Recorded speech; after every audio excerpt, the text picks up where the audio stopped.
Katika kijiji kimoja, alikuwepo mchuuzi wa maziwa Mansukh. Alijulikana kwa sifa mbili tu, uaminifu na umaskini. Wanakijiji walimsifu sana, waliamini kabisa kwa yeye ni mtu mnyenyekevu na mchapakazi haswa. Lakini, je, hiyo ndiyo ilikuwa sura yake halisi? Hebu tuchunguze kisa hiki cha ulaghai. Hakutaka wanakijiji wajiulize taswira yake kwa watu dhidi ya ukweli wake halisi.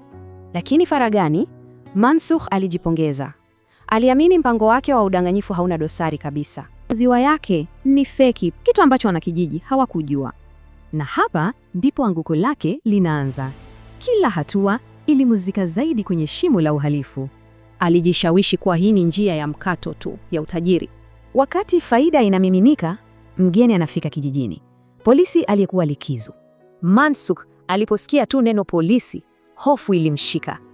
Mke wake akitaka kumsaidia, alichanganya paketi zote. Bila kujua, aligeuza maziwa kuwa sumu. Aliporudi na kunywa maziwa, alihisi kizunguzungu papo hapo. Hapo hapo akagundua tatizo. Alimkabili Mansukh moja kwa moja na mchezo wote ukafikia mwisho. Mbele ya kijiji kizima, yule mkweli na maskini akakamatwa. Sifa yake ilichafuka kabisa. Kwa hiyo, kisa cha Mansukh kinatupa mafunzo muhimu sana. Ni onyo dhahiri kwetu sote.